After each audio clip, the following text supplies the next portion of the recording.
घडामोडी।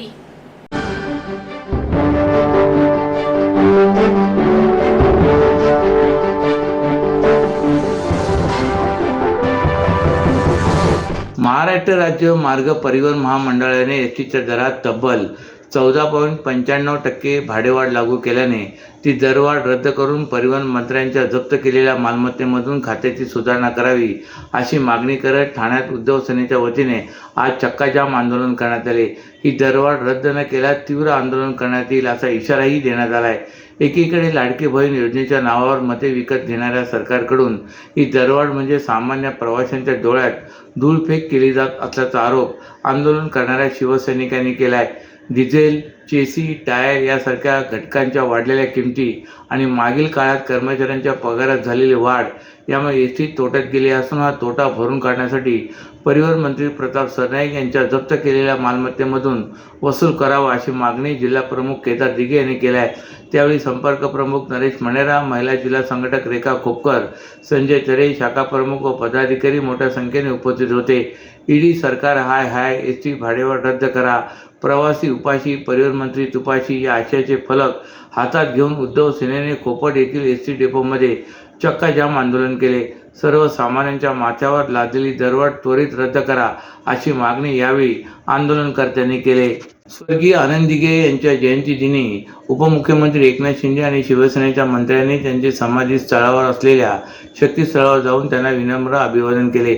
उपमुख्यमंत्री एकनाथ शिंदे यांनी सहकार मंत्री आणि पदाधिकाऱ्यांसह स्वर्गवासी आनंद दिघे यांचे कार्यालय असलेल्या टेमिनाका येथील आनंद आश्रमात जाऊन त्यांच्या प्रतिमेला पुष्पहार अर्पण करत स्मृतींना वंदन केले।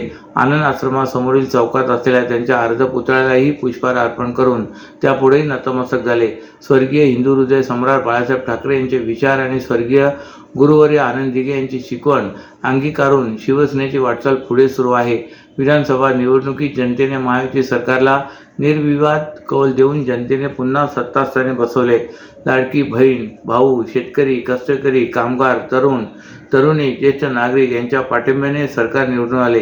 त्यामुळे आता दिघे साहेबांच्या शिकवणीनुसार लोकांच्या सेवेसाठी तत्पर राहून लोकांसाठी काम करून त्यांच्या आयुष्यात सुख, समाधान, आनंद आणण्यासाठी काम करण्याचा संकल्प केला असल्याचे यावेळी शिंदे यांनी बोलताना सांगितले। यावेळी परिवहन मंत्री प्रताप सरनाईक, शालेय शिक्षण मंत्री दादा भुसे, जलसंधारण मंत्री संजय राठोड, माजी खासदार हेमंत गोडसे, आमदार मुर्जी पटेल, माजी आमदार रवींद्र फाटक, माजी महापौर अशोक वैदी, ठाणे जिल्हा महिला संघटक मीनाक्षी शिंदे, कल्याण जिल्हा प्रमुख गोपाल लांडगे, माजी नगरसेवक पवन कदम, राम रेपळे आणि शिवसेनेचे सर्व प्रमुख पदाधिकारी व कार्यकर्ते मोठ्या संख्येने उपस्थित होते। ठाणे महापालिका क्षेत्रात बेकायदा सुरू असलेल्या 81 शाळांची यादी ठाणे महानगरपालिकेच्या शिक्षण विभागाने जाहीर केले। यात 1 मराठी, 2 हिंदी तर 78 इंग्रजी माध्यमांच्या शाळांचा समावेश आहे। विशेष म्हणजे दिवा परिसरात सर्वाधिक म्हणजे 55 शाळा बेकायदा सुरू असल्याची बाब यादीतून समोर आले। या शाळा तात्काळ बंद केल्या नाही तर प्रशासकीय तसेच फौजदारी कारवाई सुरू केली आहे। ठाणे महापालिका क्षेत्राचे गेल्या काही वर्षात मोठ्या प्रमाणात नागरिकीकरण झाले। घोडबंदर परिसरात मोठमोठी गृहसंकुले उभी राहिली। पालिकेच्या वेशीवर असलेल्या दिवा परिसरातही मोठ्या प्रमाणात नागरिकीकरण झालं आहे।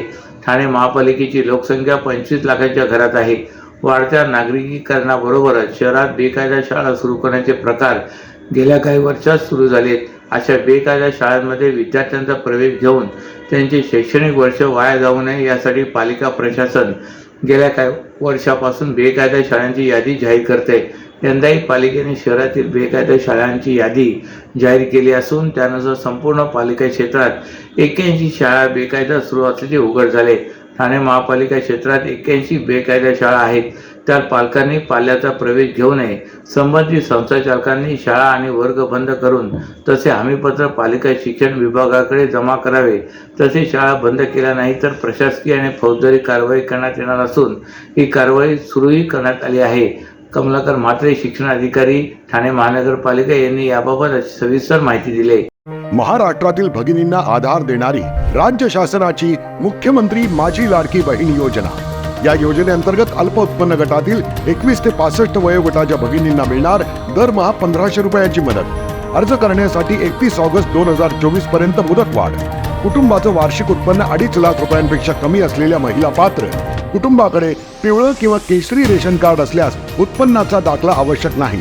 पांढरं रेशन कार्ड असेल किंवा रेशन कार्ड नसेल तर कुटुंबाचं वार्षिक उत्पन्न 2.5 लाखांपेक्षा कमी असल्याचा दाखला आवश्यक.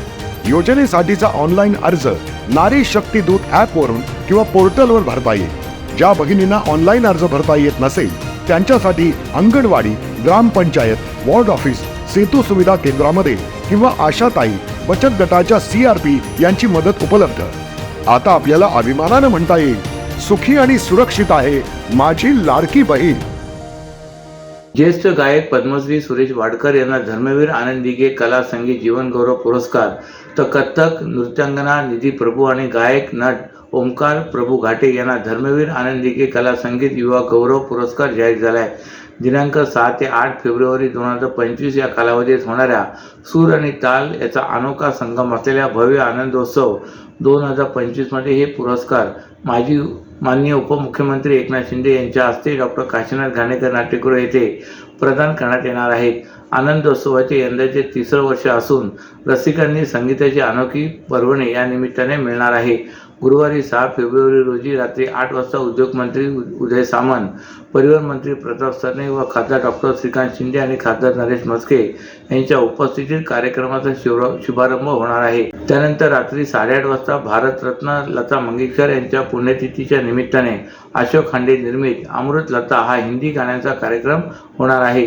तर शुक्रवारी 7 फेब्रुवारी रोजी 4 वाजता सूर आणि ताल यांचा अभूतपूर्व आविष्कार फ्युजन सादर होईल. त्यात सुरमणी पंडित विवेक सोनार, पंडित रवी चारी, पंडित मुकुंदराज देव, गौतम शर्मा आणि अतुल रनिगा हे कलाकार सहभागी होतील. तर रात्री 8 वाजता धर्मवीर आनंद दिघे कला संगीत जीवन गौरव पुरस्कार आणि धर्मवीर आनंद दिघे कला संगीत युवा गौरव पुरस्कार वितरण सोहळा होणार आहे. मुख्यमंत्री असताना एकनाथ शिंदे सातत्याने हे सर्वसामान्यांचे सरकार असून सर्वसामान्यांना मदत करणारे सरकार आहे असे सांगत असत. मुख्यमंत्री असताना एकनाथ शिंदे केवळ बोलत नसत तर कृतीशील निर्णय, धोरणे, मदतीसाठी पुढे येण्याचा स्वभाव यामुळे एकनाथ शिंदे राज्यभरात लोकप्रिय झाले. एकनाथ शिंदे किती संवेदनशील आहे याचा अनेकदा अनुभव राज्यातील नागरिकांनी घेतलाय. मुख्यमंत्री असलेल्या एकनाथ शिंदे यांनी उपमुख्यमंत्री पदाचा कार्यभार स्वीकारलाय.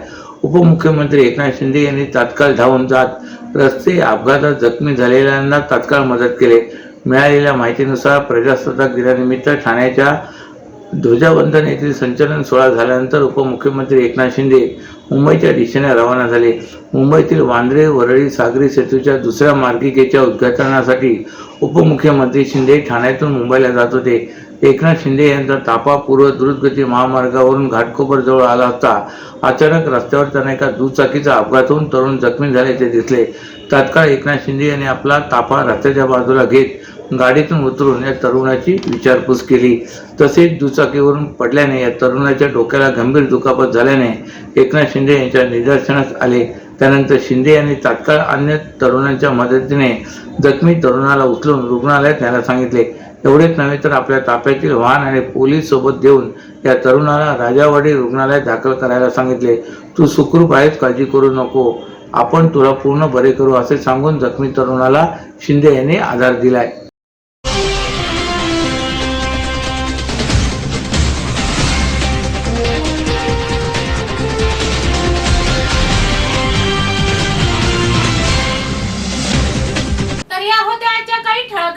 तर पुन्हा भेटू याच वेळी याच ठिकाणी. ठाणे दर्पण या वृत्तवाहिनीचे प्रसारण YouTube वर पाहायला विसरू नका.